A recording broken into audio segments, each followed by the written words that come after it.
Março de 2023. Um pedido de recuperação judicial de 4,2 bilhões de reais atinge os tribunais. O choque ecoa por todo o país. Portões de fábricas trancados, linhas de produção silenciosas e milhares de trabalhadores segurando cartas de demissão com as mãos trêmulas. O império havia desmoronado. Que império?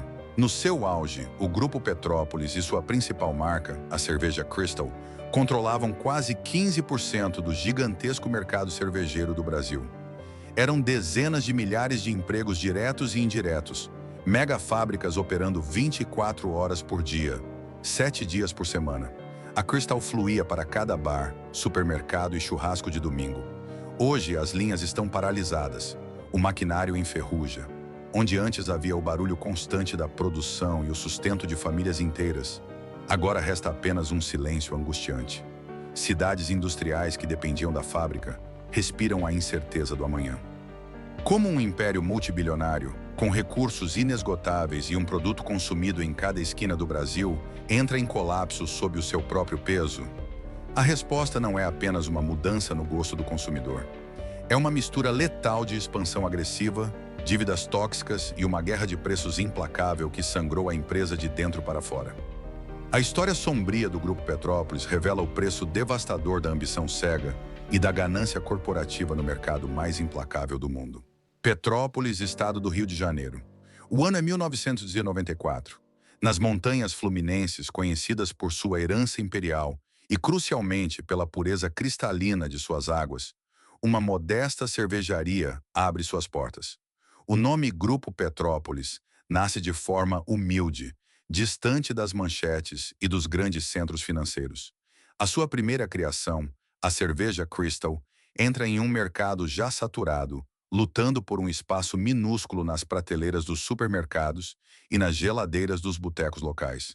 Naquela época, o mercado brasileiro de cervejas era um campo de batalha implacável, dominado por gigantes centenários. Brahma e Antártica, que poucos anos depois se fundiriam no colosso Ambev. Tentar competir com essas potências, com seus orçamentos bilionários e domínio logístico, parecia uma missão suicida. A Crystal era apenas mais uma cerveja regional, lutando diariamente pela sobrevivência.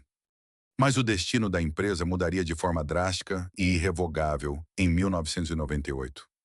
É nesse ano que Walter Faria, um empresário com raízes profundas no agronegócio e na distribuição de bebidas, adquire o controle do Grupo Petrópolis.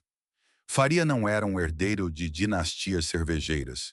Ele era um homem de vendas, um estrategista agressivo que compreendia intimamente a alma do comércio brasileiro. Ele não via a cervejaria apenas como uma produtora de líquidos engarrafados, mas como uma máquina de distribuição em potencial. A primeira grande mudança foi cultural. Faria injetou uma urgência febril na empresa. A ordem era simples e inegociável. A cerveja precisava estar em todos os lugares, a todo momento, e por um preço que o trabalhador brasileiro pudesse pagar. O momento histórico não poderia ser mais propício. O final dos anos 1990 e o início dos anos 2000, no Brasil, foram marcados pela estabilização econômica trazida pelo Plano Real. A inflação galopante, que durante décadas corroeu o poder de compra das famílias, havia sido domada. Uma nova força econômica estava prestes a ascender, a chamada classe C.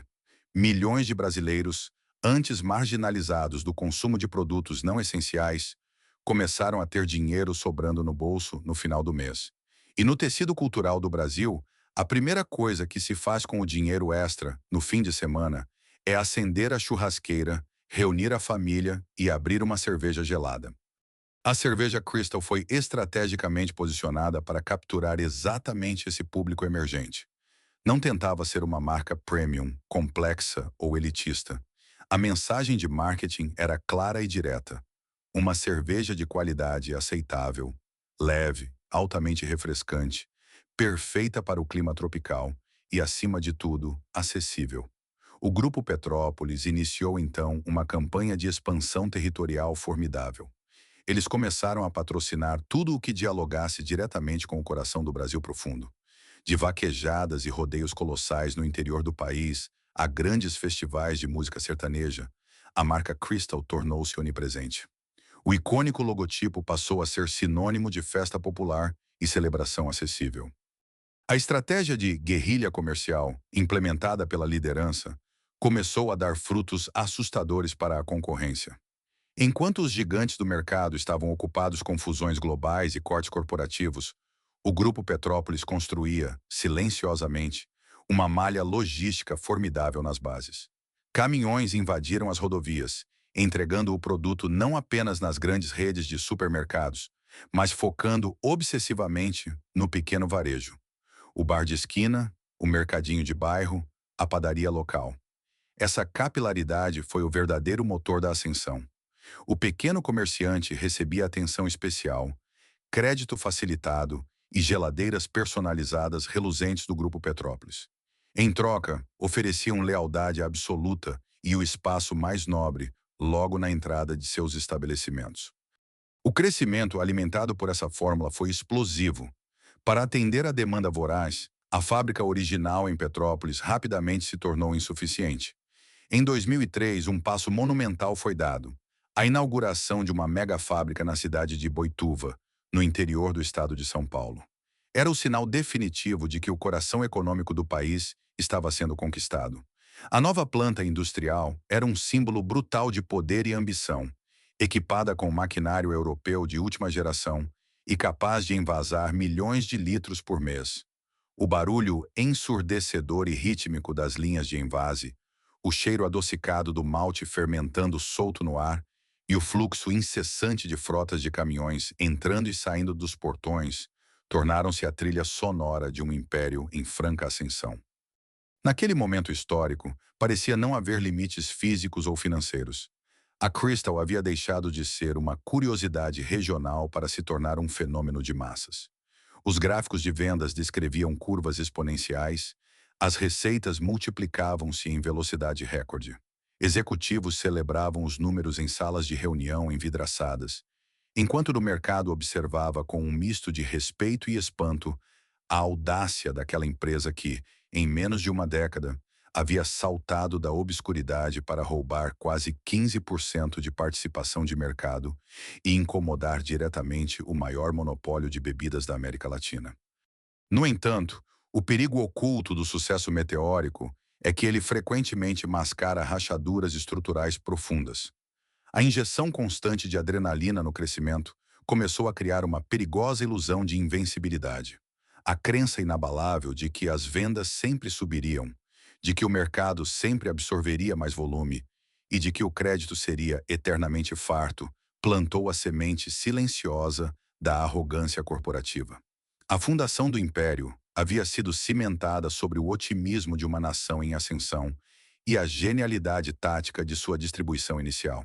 Mas enquanto os brindes ecoavam por corredores e as fábricas operavam em sua capacidade máxima de 24 horas, quase ninguém percebeu que a mesma agressividade que construía o arranha-céu estava silenciosamente cavando o abismo sob ele. O ápice absoluto estava próximo, e as decisões tomadas no topo determinariam uma queda de proporções históricas. Na virada para a década de 2010, o Grupo Petrópolis havia transcendido a sua condição de azarão regional para se tornar um autêntico colosso industrial.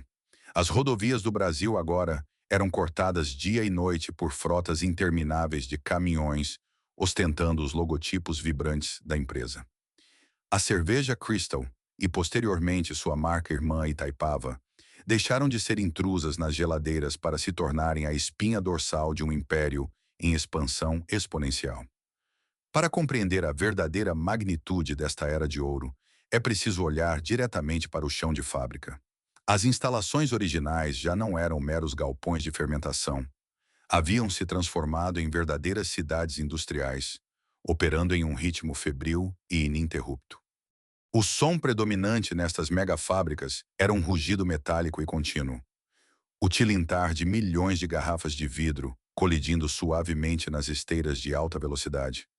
O chiado agudo do vapor sob pressão e o zumbido grave dos gigantescos tanques de aço inoxidável onde a cerveja maturava em temperaturas glaciais. Cada unidade produtiva despejava uma quantidade oceânica de bebida no mercado diariamente. Nos anos de pico absoluto, o Grupo Petrópolis alcançou a impressionante marca de quase 15% de todo o de mercado nacional de cervejas. Consolidou-se firmemente como a terceira maior cervejaria do Brasil e uma das forças mais temidas em toda a América Latina. O impacto humano e social desse crescimento era palpável e transformador. No ápice de sua operação, mais de 26 mil funcionários diretos vestiam o uniforme da empresa, além de uma teia imensurável de empregos indiretos. Eram homens e mulheres que encontravam naquelas linhas de produção não apenas um salário no fim do mês, mas a promessa sólida de ascensão social e estabilidade em um país historicamente marcado por turbulências. Para as cidades do interior que abrigavam essas fábricas, o Grupo Petrópolis era como um sol ao redor do qual toda a economia local orbitava. Restaurantes, transportadoras, postos de combustível e mercados de bairro prosperavam à sombra das imensas chaminés prateadas. Havia um orgulho genuíno e contagiante em fazer parte daquela engrenagem monumental. Nas ruas, a estratégia de dominação visual e cultural era avassaladora. Onde quer que houvesse uma aglomeração de brasileiros em busca de lazer e celebração, a presença do Grupo Petrópolis era obrigatória e imponente. A marca injetou bilhões em campanhas de marketing agressivas. Dominou os patrocínios dos maiores carnavais do país na Bahia e no Rio de Janeiro. Estampou sua logomarca na carenagem de carros de Fórmula 1 e arrematou os naming rights de grandes estádios de futebol recém-construídos para a Copa do Mundo. A cerveja fluía como água.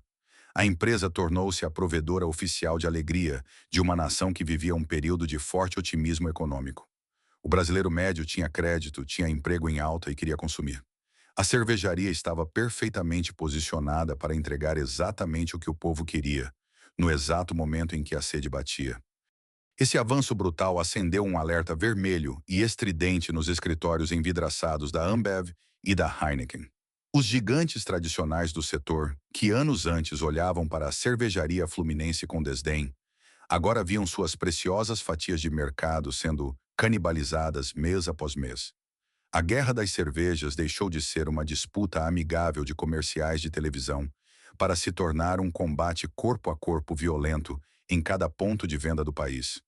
Geladeiras exclusivas eram trocadas na calada da noite.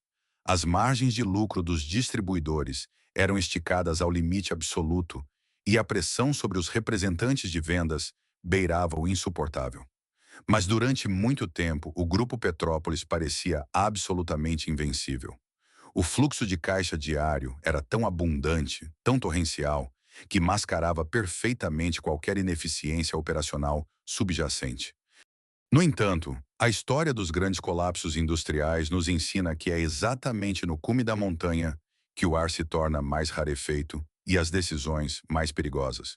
O sucesso financeiro absoluto e inquestionável gerou um subproduto tóxico e silencioso dentro da sala de conselho: a ilusão da invulnerabilidade. A alta liderança já não se contentava apenas em competir ou manter sua confortável margem de lucro. Eles queriam dominar o território nacional de ponta a ponta. Para enfrentar a Ambev de igual para igual nas regiões Nordeste e Sul, as fortalezas históricas da concorrência, o Grupo Petrópolis decidiu que precisava expandir agressivamente sua capacidade produtiva, não com unidades modestas, mas construindo novas megafábricas de ponta, capazes de inundar essas regiões com hectolitros de cerveja a um custo logístico quase nulo. O plano logístico era impecável na teoria, mas o método financeiro escolhido para viabilizá-lo seria a ruína inescapável do império.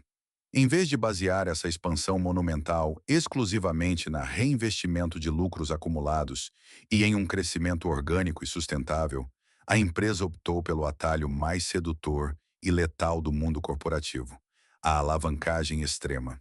A diretoria recorreu a empréstimos bilionários. Os grandes bancos, hipnotizados pelos relatórios de vendas históricos, que mostravam apenas setas verdes apontando para cima, abriram seus cofres com uma facilidade estarrecedora. Centenas de milhões, que rapidamente se transformaram em bilhões de reais em dívidas, foram contraídos em um espaço de tempo assustadoramente curto.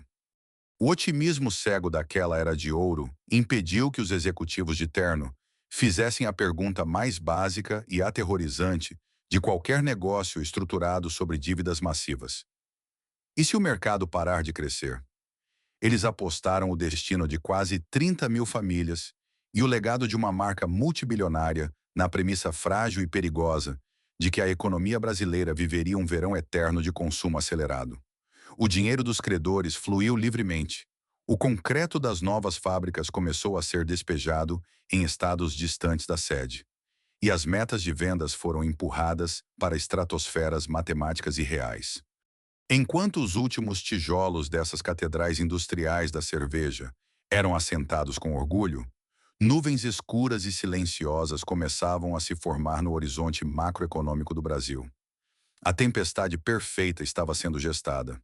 O Grupo Petrópolis, embriagado pelo próprio sucesso e amarrado ao pescoço por bilhões em dívidas de curto e médio prazo, estava navegando a toda velocidade e sem freios em direção ao olho do furacão.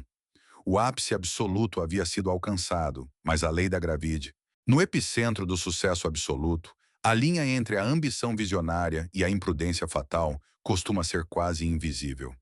Para o Grupo Petrópolis, essa linha tênue foi cruzada de forma irrevogável no alvorecer da década de 2010. A empresa, que já dominava os balcões apertados, os mercados de bairro e os churrascos de domingo do Sudeste brasileiro com suas marcas líderes, sentiu que o momento histórico exigia um salto ainda mais monumental. O mapa do Brasil, invariavelmente estendido sobre as pesadas mesas de mogno nas salas de reunião no Rio de Janeiro e em São Paulo, exibia vastos e lucrativos territórios. O Nordeste árido e quente, o Centro-Oeste do agronegócio e o Sul tradicional. Eram terras onde a Ambev, o monólito do mercado de bebidas, reinava de forma quase imperial e inquestionável. Para a alta cúpula da empresa, liderada pela figura enérgica e implacável de Walter Faria, não bastava mais ser uma gigante regional que causava incômodo. O objetivo final, a obsessão que consumia as mentes dos executivos, era a hegemonia nacional total. No entanto, conquistar essas terras distantes exigia um poder de fogo logístico e uma musculatura produtiva que a companhia simplesmente ainda não possuía.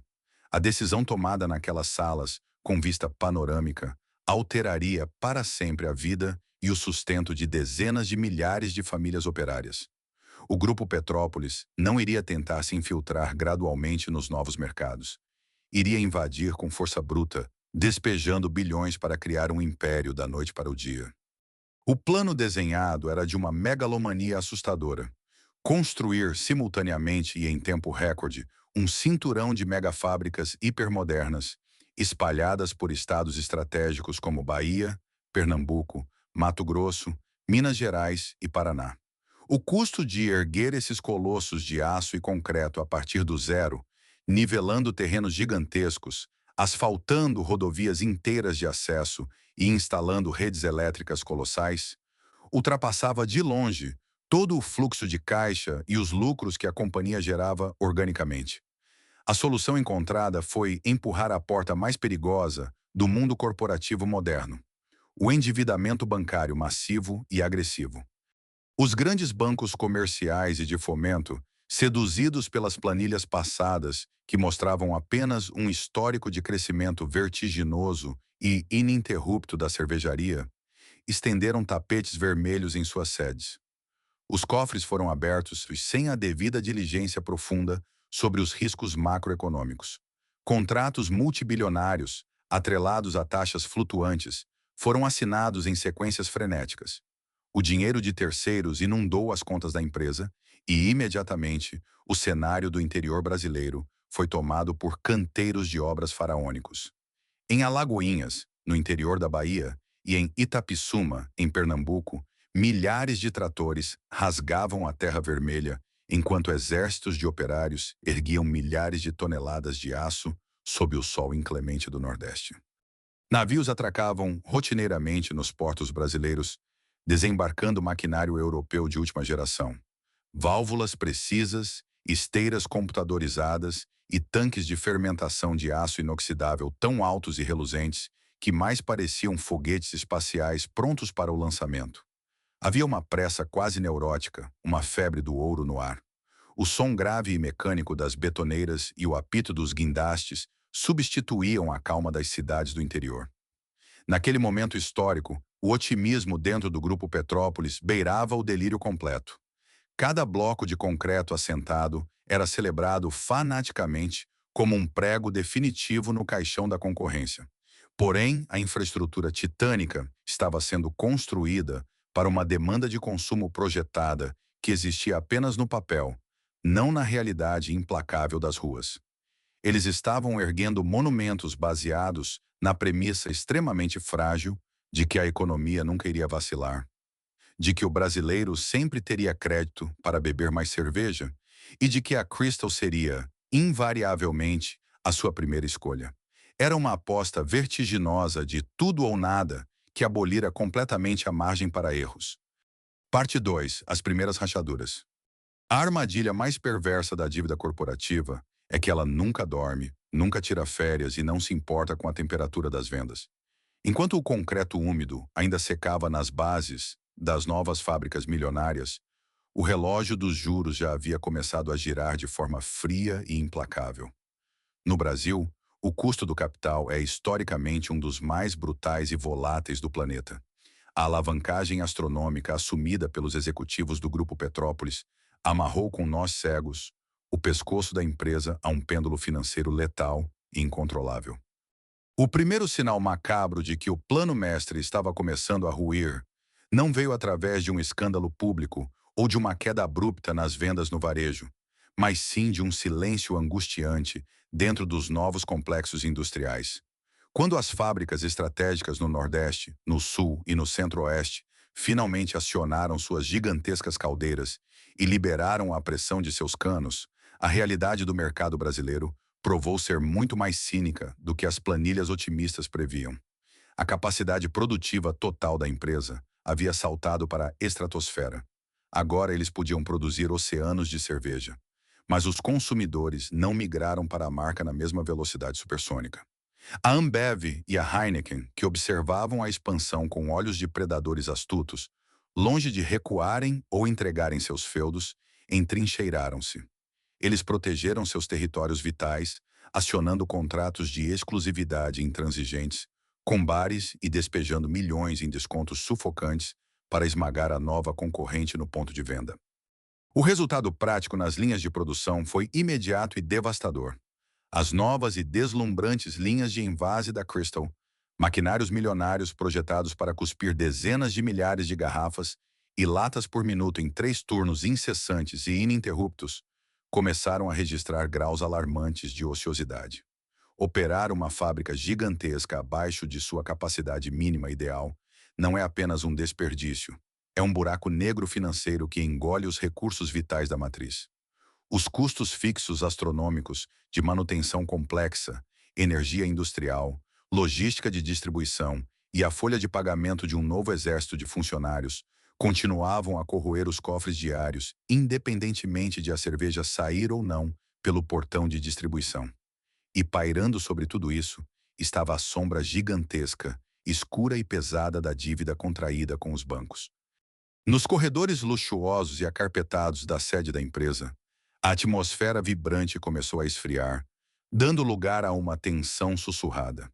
Relatórios financeiros mensais, antes motivos para a distribuição de bônus gordos e brindes ruidosos com champanhe, passaram a exibir indicadores que causavam suor frio e calafrios nos executivos de finanças.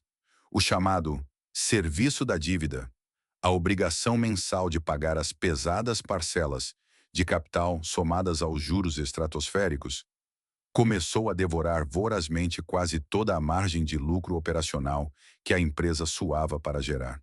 O dinheiro suado que entrava no caixa do pequeno bar de esquina, pela venda de cada lata de Crystal, já não pertencia mais ao Grupo Petrópolis. Era dinheiro que entrava, e no mesmo segundo, era sugado pelas garras dos grandes bancos credores. O conflito interno tornou-se abertamente hostil e palpável. Diretores operacionais e financeiros, olhando para o abismo, apresentavam projeções alarmantes em reuniões a portas fechadas. Eles alertavam com gráficos implacáveis que o fluxo de caixa da companhia estava perigosamente esticado até o seu limite físico. As luzes vermelhas de emergência piscavam freneticamente no painel de controle do Império Cervejeiro, indicando que a empresa estava sofrendo uma hemorragia interna grave. Mas a resposta institucional da alta cúpula fundadora foi a negação absoluta. Embriagados pelo orgulho do passado, pelo culto à própria infalibilidade e pela cultura tóxica do crescimento a qualquer preço, os líderes recusaram-se terminantemente a puxar o freio de mão de emergência. Congelar contratações, paralisar as obras restantes ou admitir que as metas eram inatingíveis significaria assinar uma confissão de fracasso e fraqueza pública perante o mercado e seus algozes rivais. Em vez de adotar a cautela, reestruturar as dívidas enquanto a empresa ainda respirava sem aparelhos ou frear a expansão insana, a ordem suprema que desceu para as dezenas de milhares de vendedores nas ruas foi brutal, curta e carregada de pânico velado. Vendam, desovem o produto, vendam a qualquer preço. A liderança ignorou o cheiro de fumaça, optando por pisar ainda mais fundo no acelerador de um veículo que corria cego em direção à beira de um penhasco. Sem que a base operária da empresa percebesse a gravidade do movimento, o Grupo Petrópolis acabava de assinar sua própria sentença de morte financeira ao iniciar uma guerra de preços suicida. Eles decidiram sacrificar as margens vitais e, futuramente, o destino de milhares de trabalhadores em uma tentativa de alimentar um monstro insaciável de concreto e juros que nunca parava de sentir fome. O brilho ofuscante da Era de Ouro havia sido extinto. A sombra pesada e tóxica da ambição corporativa desmedida agora cobria de luto cada barril de cerveja produzido no país. No ecossistema predatório do livre mercado, provocar um gigante adormecido é um erro tático. Provocar dois é um convite quase irrecusável à própria ruína. Enquanto o Grupo Petrópolis gastava bilhões de reais em recursos que não possuía para erguer seus imensos castelos de aço e concreto pelo Brasil adentro, a concorrência não estava parada apenas assistindo ao espetáculo. A Ambev, dona de um portfólio dominante e de um poder de fogo financeiro global inigualável, e a Heineken, que avançava com uma agressividade implacável para abocanhar o mercado nacional, decidiram que era hora de estrangular a rebelião fluminense.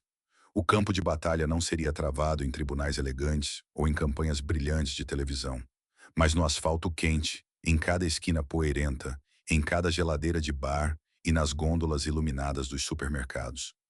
A contraofensiva dos gigantes foi cirúrgica, brutal e dotada de recursos financeiros quase ilimitados. Eles mapearam cuidadosamente as fortalezas regionais da cerveja Crystal e de suas marcas irmãs e iniciaram um ataque sistemático e predatório às margens de distribuição. Para o pequeno comerciante, o dono da padaria e o proprietário do bar de bairro, a lógica comercial imposta pelos concorrentes tornou-se absolutamente irrecusável. A Ambev e a Heineken começaram a oferecer bonificações agressivas, freezers de última geração, a custo zero, descontos massivos na compra de grandes volumes e, o mais letal de tudo, amarraram os distribuidores em contratos de exclusividade rigorosos. Em questão de meses, milhares de pontos de venda lucrativos, que antes exibiam orgulhosamente o logotipo vermelho e dourado da Crystal logo na porta de entrada, foram silenciosamente convertidos. O impacto dessa retaliação nas ruas refletiu-se quase que instantaneamente nos monitores frios das salas de controle do Grupo Petrópolis.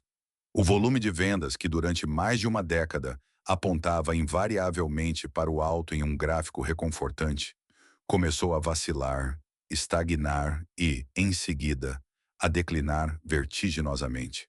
Os engradados de cerveja começaram a acumular poeira indesejada nos estoques apertados dos distribuidores. No entanto, a empresa estava agora fisicamente acorrentada à sua própria infraestrutura colossal recém-inaugurada. As megafábricas espalhadas pelo Nordeste, Sul e Centro-Oeste haviam sido projetadas meticulosamente para rodar em capacidade máxima e ininterrupta. Elas eram feras industriais insaciáveis que precisavam devorar matérias-primas e cuspir milhões de litros diários apenas para justificar e diluir seus custos fixos, operacionais astronômicos. Parar as máquinas não era uma opção. Seria admitir a derrota pública e acelerar o colapso do império.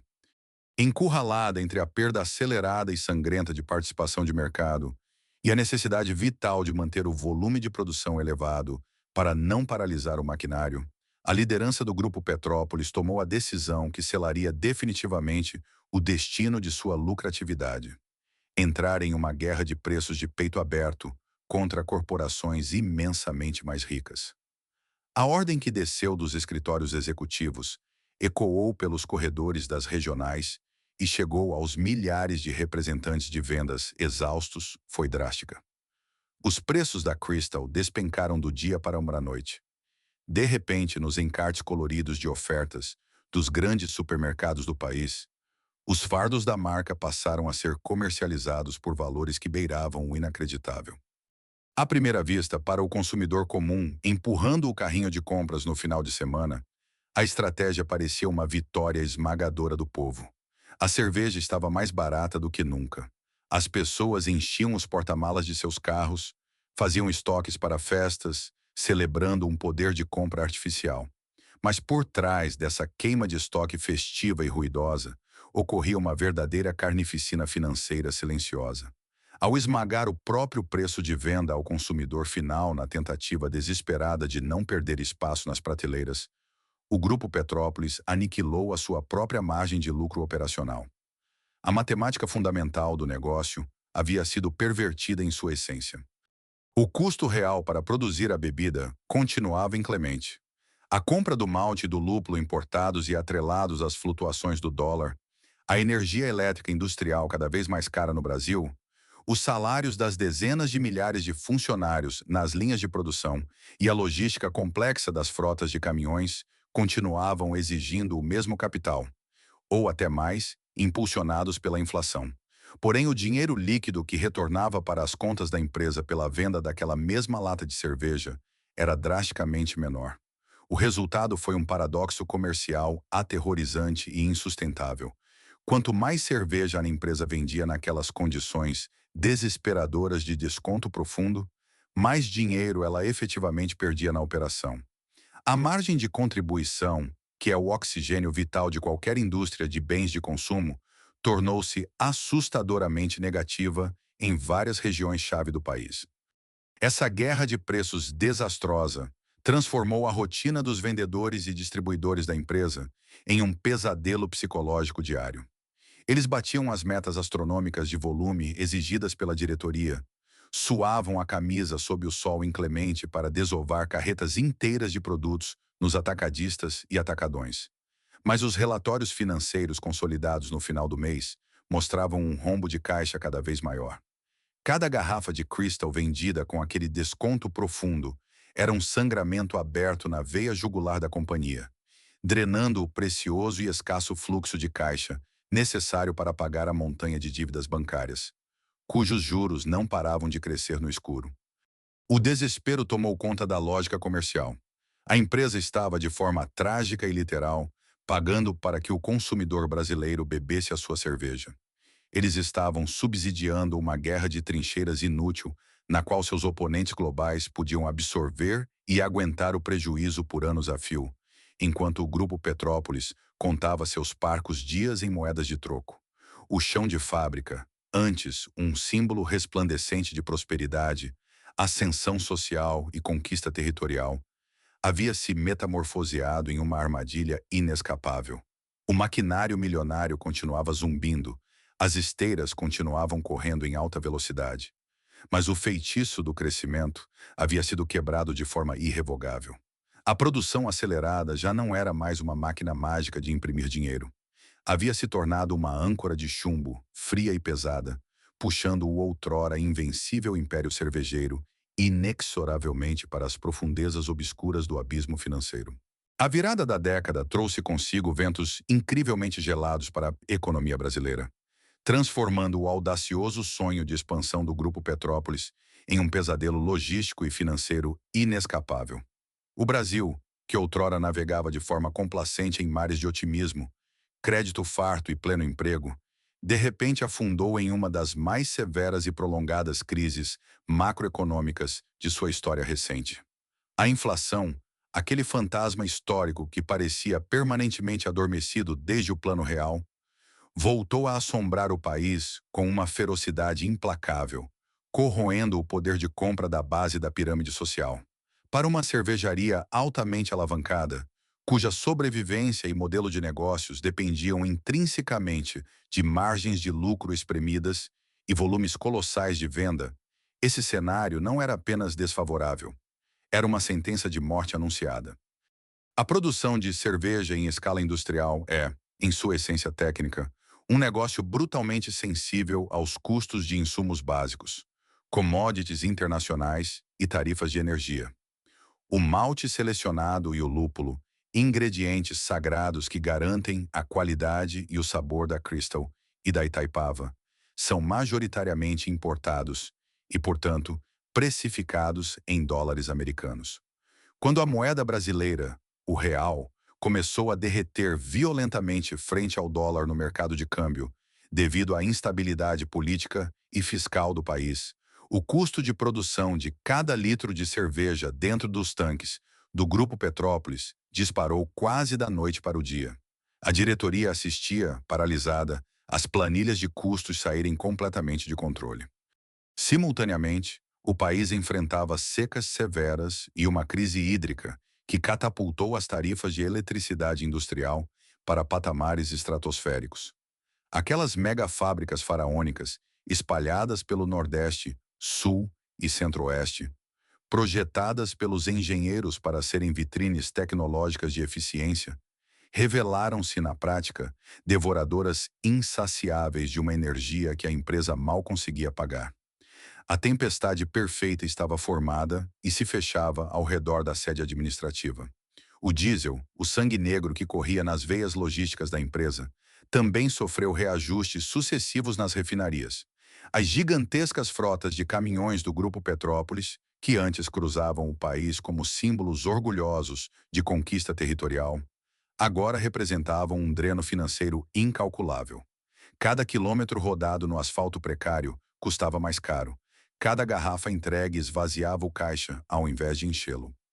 O temido custo Brasil engoliu qualquer vestígio de viabilidade econômica que o megalomaníaco plano de expansão pudesse ter tido em sua concepção original.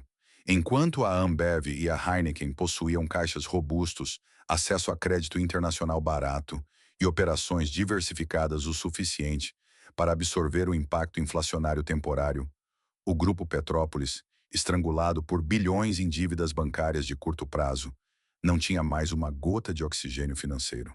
A diretoria tentou o movimento óbvio, repassar a escalada dos custos operacionais para o preço da cerveja no supermercado.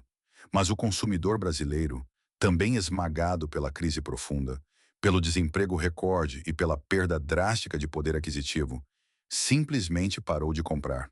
O consumo de bens não essenciais retraiu de forma violenta, e a sagrada cerveja de fim de semana tornou-se um luxo supérfluo que milhões de famílias tiveram que cortar sumariamente de seus orçamentos.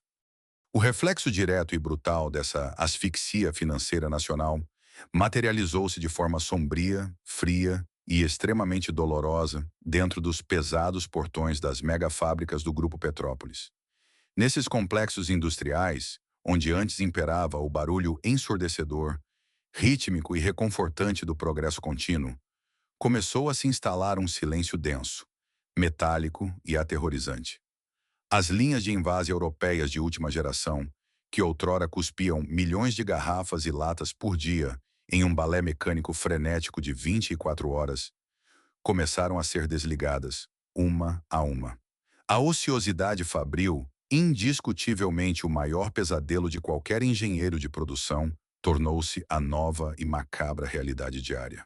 O maquinário milionário comprado com dólares emprestados a juros exorbitantes agora jazia inerte na penumbra dos galpões, acumulando poeira e uma fina camada de ferrugem que representava não apenas a oxidação do metal, mas a obsolescência de um império. Para os operários no chão de fábrica, o impacto psicológico dessa desaceleração forçada foi imediato e devastador. Homens e mulheres que vestiam o uniforme do Grupo Petrópolis com um orgulho quase religioso começaram a perceber os sinais físicos e incontestáveis do declínio corporativo. O lendário terceiro turno, A madrugada ininterrupta, que simbolizava a alta demanda, foi o primeiro a ser sumariamente cortado pela gerência. Depois vieram as reduções abruptas nas horas extras, que para a esmagadora maioria daquelas famílias operárias representavam a diferença vital entre pagar o aluguel do mês ou colocar comida de qualidade na mesa. O clima outrora vibrante, dominado por conversas animadas, metas batidas e pela pressa eletrizante da produção em massa, transformou-se em um ambiente claustrofóbico de paranoia, desconfiança e sussurros tensos. Durante os intervalos no refeitório, que parecia cada vez mais vazio, os olhares dos trabalhadores cruzavam-se carregados de medo e de uma incerteza esmagadora. Os supervisores caminhavam pelos corredores de cabeça baixa, evitando o contato visual. A pergunta silenciosa pairava no ar denso das instalações. Quem seria o próximo a receber a carta amarela do RH? Qual esteira de produção seria coberta por lonas plásticas amanhã? A tensão chegou a um ponto de ruptura quase palpável quando os imensos caminhões de distribuição começaram a retornar para o pátio logístico da fábrica, ainda carregados. A cerveja que saía não estava sendo vendida na velocidade matemática necessária e voltava, perigosamente próxima da data de validade, para apodrecer nos estoques. Pilhas imensas, verdadeiras montanhas de engradados de Crystal e Itaipava, formavam labirintos melancólicos e empoeirados nos gigantescos galpões de armazenamento, esperando estoicamente por compradores que simplesmente não existiam mais no mercado. A empresa estava, de forma trágica e literal, se afogando em seu próprio produto invendido. A infraestrutura colossal, projetada na arrogância cega da Era de Ouro, para intimidar e esmagar a concorrência a qualquer custo, havia se metamorfoseado em uma prisão colossal de concreto e aço. A gárgula insaciável da dívida, alimentada minuto a minuto pelo custo absurdamente insustentável de manter complexos industriais fantasmas, parcialmente abertos, preparava-se para dar o seu bote final no pescoço da diretoria. O coração industrial do Grupo Petrópolis ainda apresentava batimentos, mas os monitores vitais da contabilidade indicavam, de forma fria, clara e irreversível, que a falência múltipla dos órgãos corporativos era agora apenas uma questão de tempo e de matemática. A ilusão de controle financeiro evapora rapidamente quando os prazos de carência chegam ao fim. Para o Grupo Petrópolis, o relógio da complacência parou de bater amigavelmente nos primeiros anos da década de 2020. As gigantescas linhas de crédito que haviam financiado a expansão monumental da empresa não eram doações. Eram bombas relógio matemáticas armadas nos cofres dos maiores bancos do país. E, de repente, o alarme começou a tocar simultaneamente em todas as frentes. Bilhões de reais em empréstimos de curto e médio prazo, contraídos durante a fase de euforia e cegueira corporativa, começaram a vencer. A postura das instituições financeiras mudou da noite para o dia. Os gerentes de contas sorridentes, que anos antes estendiam tapetes vermelhos e ofereciam crédito ilimitado com base em gráficos de crescimento otimistas, foram rapidamente substituídos por equipes agressivas de reestruturação e recuperação de crédito. No Brasil, o custo do dinheiro é implacável. Com a taxa básica de juros, Selic, operando em patamares punitivos, a dívida do Grupo Petrópolis começou a se multiplicar sobre si mesma, alimentada pelo poder destrutivo dos juros compostos. O que antes era um serviço da dívida desconfortável, transformou-se rapidamente em uma bola de neve incontrolável e asfixiante que ameaçava esmagar toda a operação. Nos luxuosos escritórios das sedes financeiras em São Paulo, o clima tornou-se insuportavelmente pesado.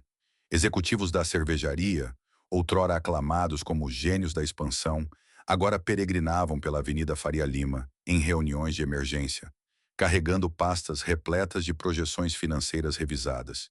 Eles imploravam por mais tempo, por extensões de prazo, por renegociações que pudessem dar um respiro ao caixa da companhia. Mas os credores, munidos de auditorias frias, viam a realidade nua e crua que a diretoria da cervejaria tentava esconder. O modelo de negócios havia quebrado. O fluxo de caixa gerado pela venda de cerveja, com descontos suicidas nas ruas, não era suficiente sequer para cobrir os juros mensais das dívidas, muito menos para amortizar o principal. A matemática era simples e brutal. O Grupo Petrópolis estava queimando dinheiro em um ritmo alarmante apenas para manter as portas abertas e as máquinas girando. Para os bancos, o risco de calote tornou-se iminente. As recusas aos pedidos de novos financiamentos começaram a chegar de forma protocolar e gelada. As torneiras do capital, que antes jorravam livremente, foram fechadas com força. Sem acesso a novos empréstimos para rolar as dívidas antigas, a empresa viu sua liquidez despencar para níveis críticos. Cada real que entrava na conta da empresa era imediatamente bloqueado e sugado pelos credores automáticos. A tempestade financeira havia finalmente rompido os diques de proteção, inundando os corredores da diretoria com a realidade aterrorizante da insolvência. O cerco estava fechado e não havia rotas de fuga. Quando a negação institucional finalmente cede lugar à realidade implacável, o que se instala nos altos escalões é o pânico puro e absoluto. A cúpula do Grupo Petrópolis, encurralada por bilhões em dívidas e sem nenhuma salvação externa à vista, percebeu que precisava estancar a hemorragia interna imediatamente, custasse o que custasse. O orgulho corporativo foi engolido pelo desespero da sobrevivência. A ordem que ecoou das salas de reunião não era mais sobre dominação de mercado, mas sobre cortes brutais. A lâmina afiada da austeridade foi desembainhada, e ela desceu com força total sobre as despesas da companhia. Os primeiros alvos foram os símbolos de status da Era de Ouro.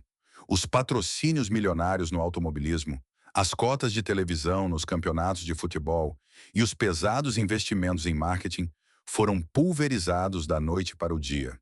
A marca, que antes era onipresente em todos os grandes eventos do país, começou a desaparecer silenciosamente da vista do público. Mas esses cortes superficiais eram apenas gotas de água no incêndio monumental da dívida. Para os executivos financeiros que olhavam desesperadamente para os números vermelhos, ficou claro que a verdadeira economia só viria do corte na carne e no osso da empresa: a infraestrutura e a folha de pagamento. A tragédia corporativa desceu então para o chão de fábrica com uma crueldade matemática. As megafábricas, já operando com enorme ociosidade, tornaram-se palcos de um massacre ocupacional. A diretoria autorizou ondas sucessivas de demissões em massa. Departamentos inteiros de recursos humanos começaram a trabalhar em turnos estendidos, apenas para processar montanhas de rescisões contratuais.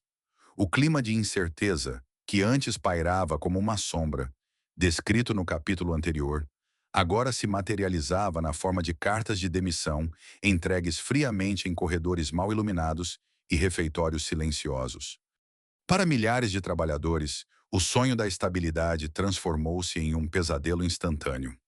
Operadores de máquinas, motoristas de empilhadeiras, técnicos de manutenção e representantes de vendas, homens e mulheres que haviam dedicado os melhores anos de suas vidas para construir o império da Crystal, foram dispensados com discursos corporativos vazios sobre readequação de mercado.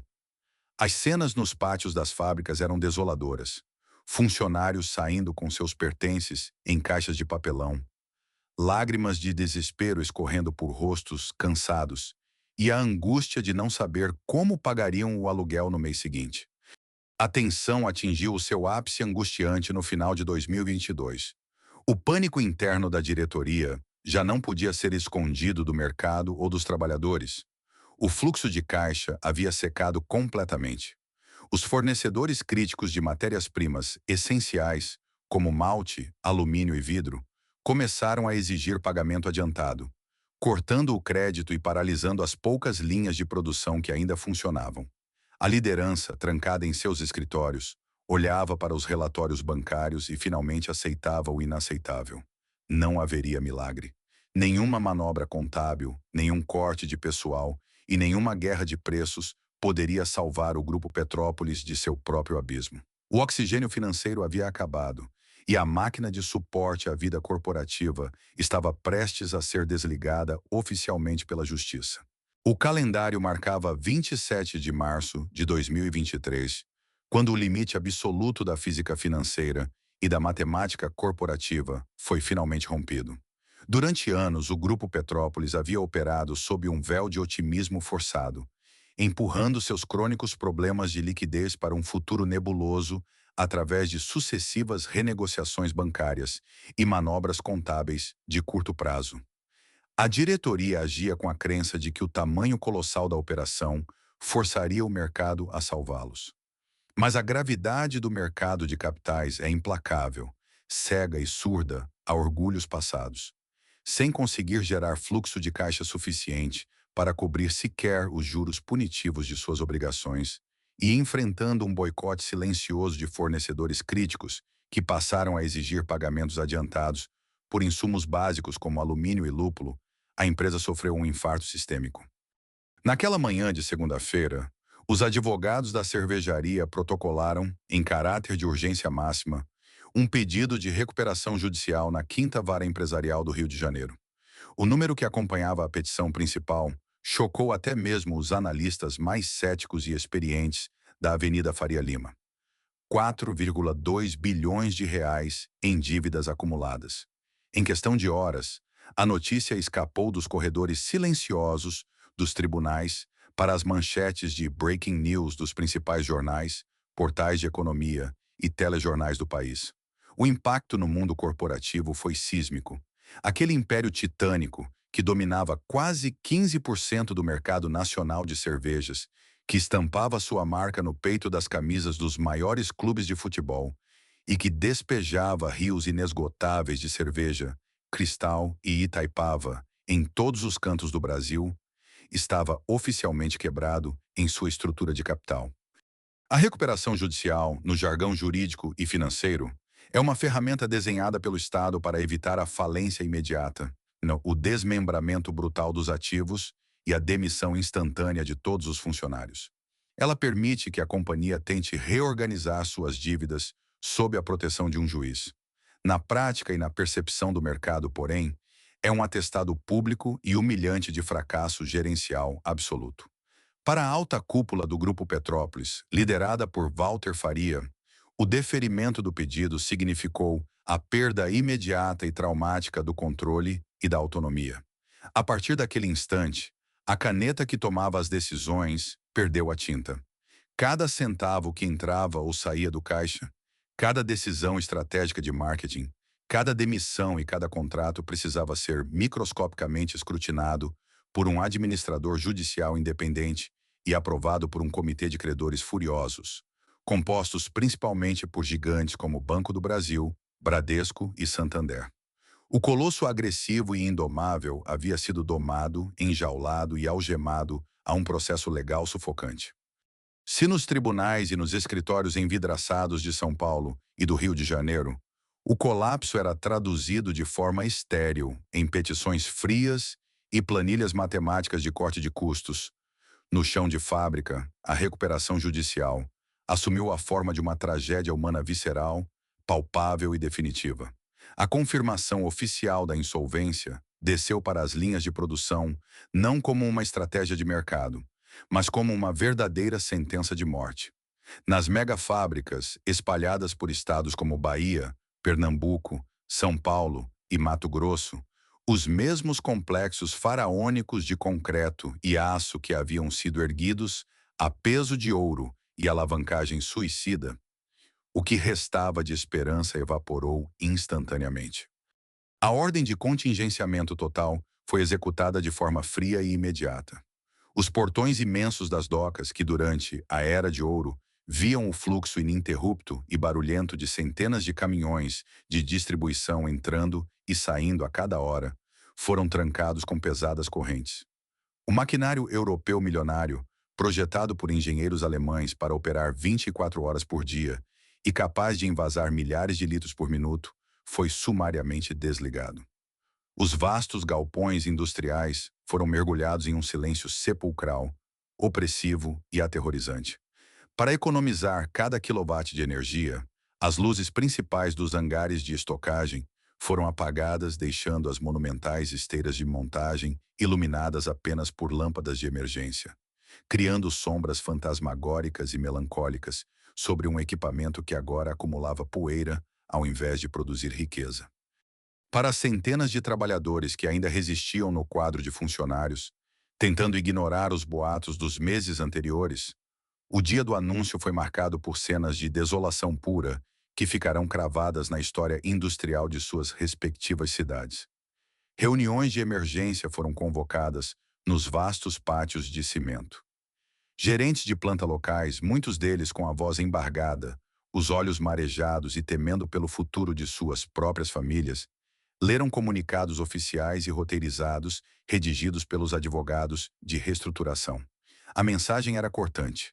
A empresa estava no CTI, lutava por sua sobrevivência mínima, e cortes ainda mais profundos e impiedosos seriam executados imediatamente. Novas e maciças rodadas de demissões em massa ocorreram naquela mesma semana, sob o amparo gélido da Lei de Reestruturação Judicial.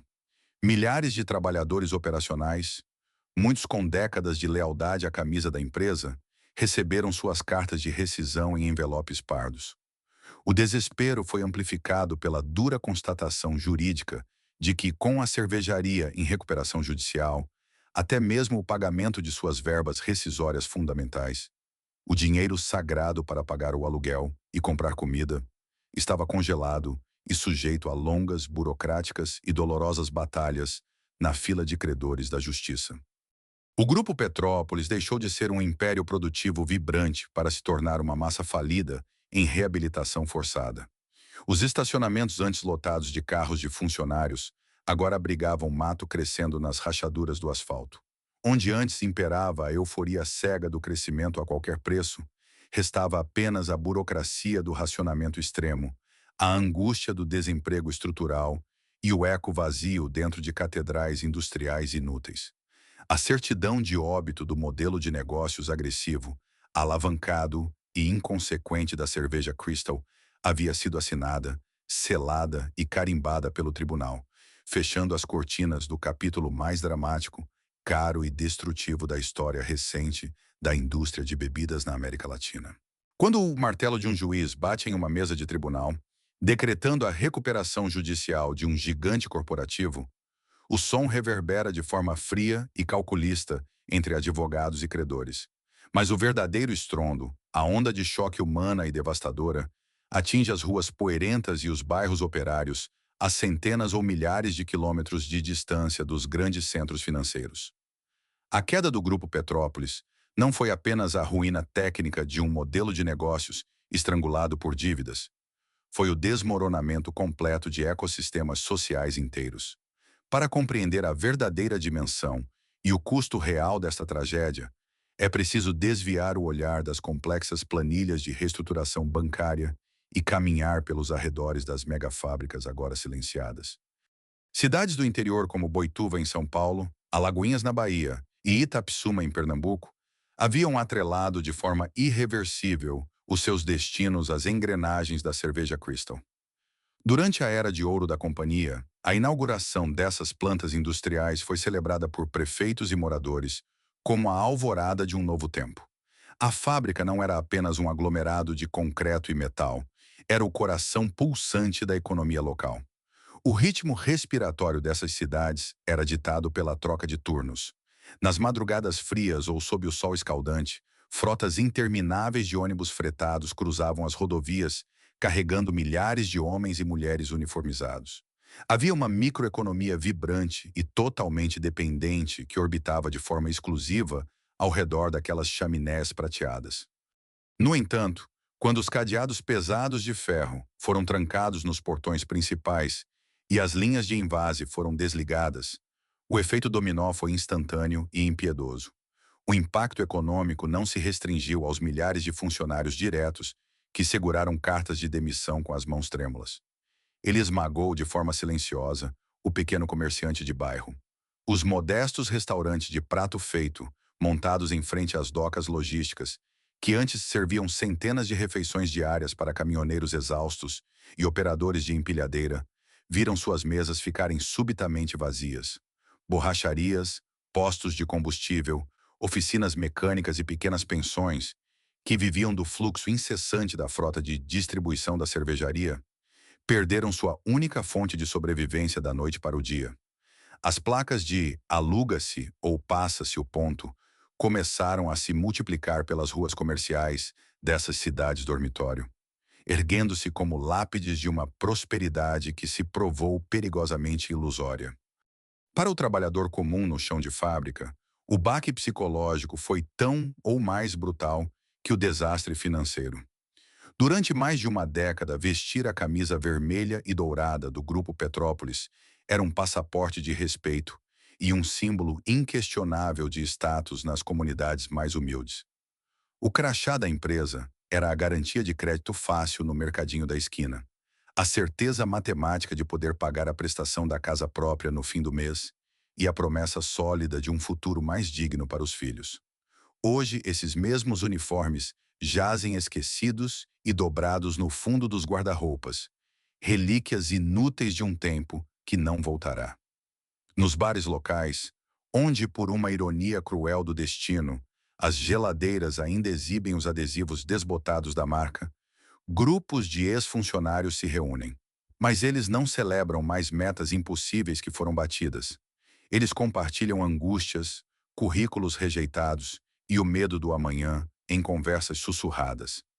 O drama humano dessa derrocada é aprofundado pela natureza burocrática e arrastada do processo de recuperação judicial no Brasil.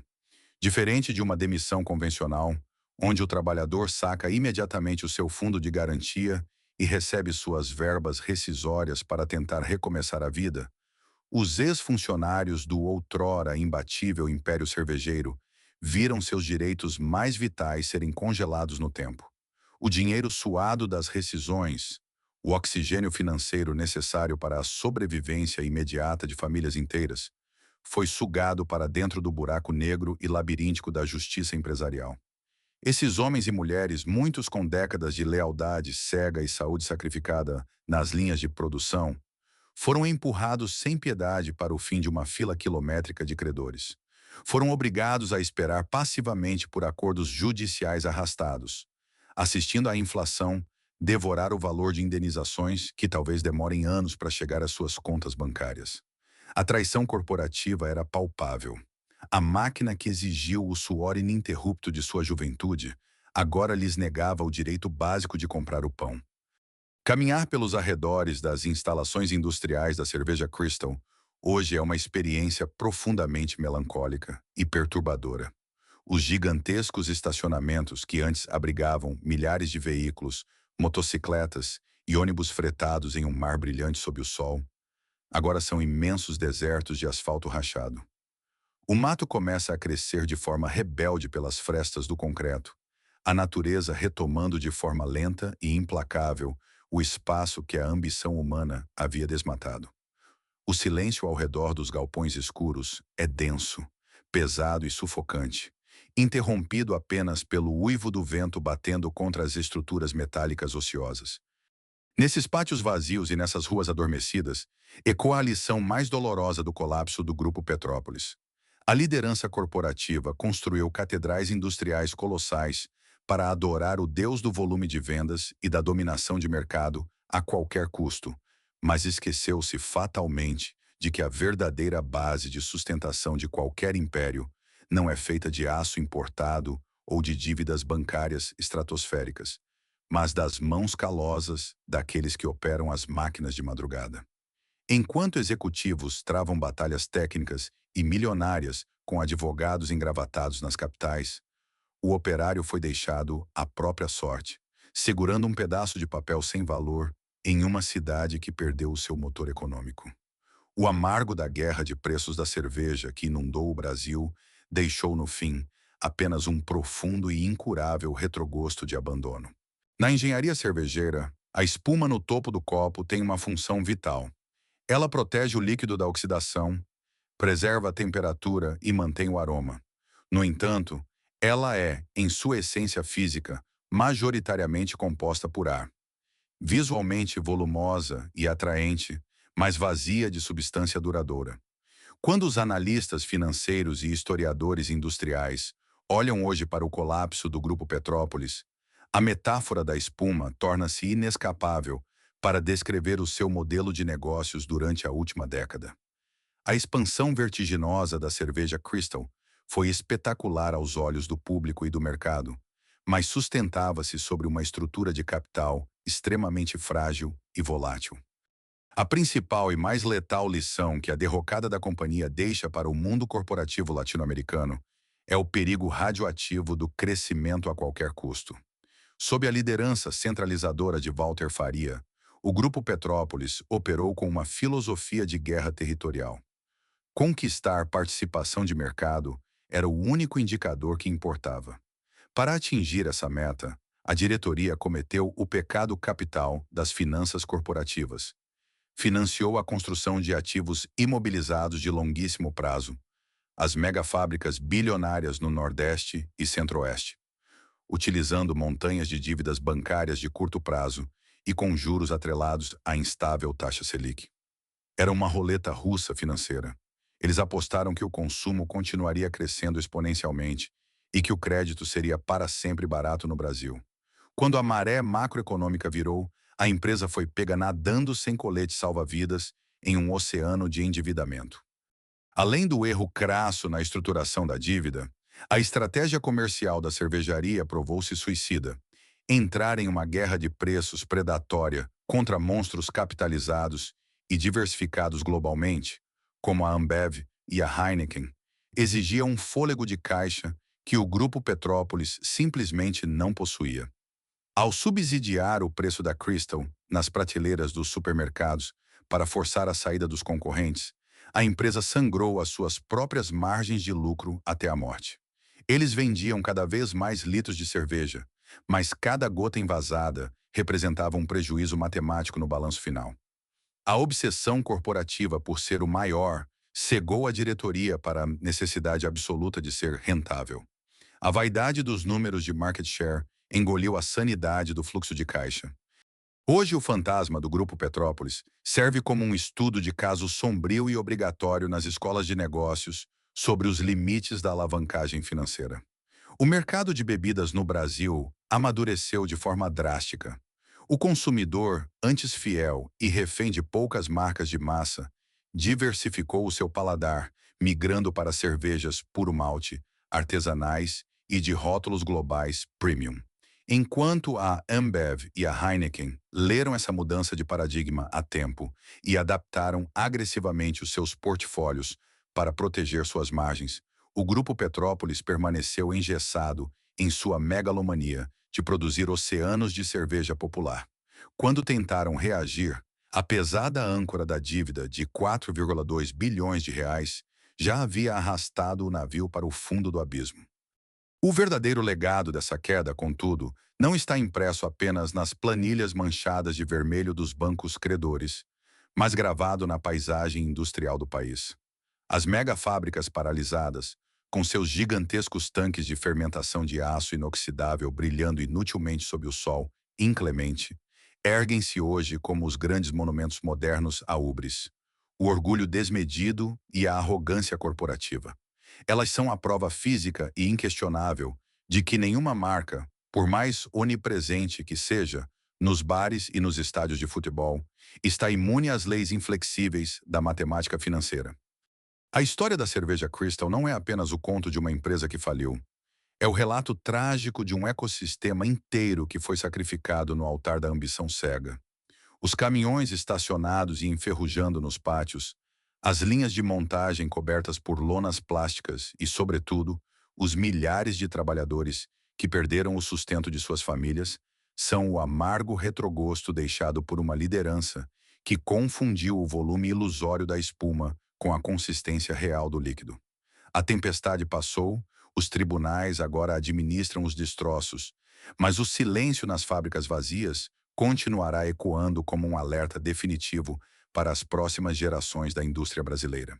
O silêncio que hoje habita os imensos galpões do Grupo Petrópolis é muito mais do que a simples ausência de ruído mecânico. É o eco ensurdecedor de uma ambição corporativa que perdeu completamente o contato com a realidade. Ao longo dessa jornada documental, testemunhamos como um império colossal, construído sobre alicerces frágeis de dívidas bilionárias e impulsionado por uma guerra de preços predatória, desmoronou de forma trágica sob o seu próprio peso. A história da cerveja Crystal nos deixa uma advertência inescapável. O crescimento a qualquer custo é uma das ilusões mais perigosas do capitalismo moderno. Quando os gráficos de participação de mercado e o orgulho das lideranças são priorizados acima da sustentabilidade financeira e da dignidade dos milhares de trabalhadores que operam as engrenagens na madrugada, o colapso deixa de ser um risco calculado e se transforma em uma contagem regressiva inevitável. As megafábricas que hoje enferrujam lentamente sob o sol implacável do interior brasileiro são os novos e melancólicos esqueletos da nossa era industrial. Elas erguem-se como lembretes monumentais de que nenhuma marca, por mais onipresente e poderosa que pareça ser, é grande o suficiente para desafiar as leis inflexíveis da matemática de forma impune. Por trás das planilhas frias e da assustadora recuperação judicial de 4,2 bilhões de reais, o que realmente resta são as cidades paralisadas, o comércio local sufocado e as famílias operárias tentando desesperadamente reconstruir suas vidas a partir das ruínas de promessas vazias. O verdadeiro custo dessa guerra de mercado nunca foi medido nos centavos de desconto oferecidos nas prateleiras dos supermercados, mas sim no suor, no sangue e na estabilidade daqueles que foram brutalmente deixados para trás quando os portões de ferro se fecharam para sempre. Se esta imersão na queda do Grupo Petrópolis ajudou você a enxergar as engrenagens ocultas e cruéis por trás dos produtos que consumimos diariamente, convido você a se inscrever no canal e deixar o seu like neste vídeo. A sua participação é vital para continuarmos documentando essas histórias. Qual outra gigante da indústria você acredita que está caminhando cegamente para este mesmo precipício financeiro? Compartilhe a sua visão nos comentários abaixo. A história econômica é implacavelmente cíclica, e compreender essas grandes quedas é o único caminho para não sermos esmagados por elas. Nos vemos no próximo documentário.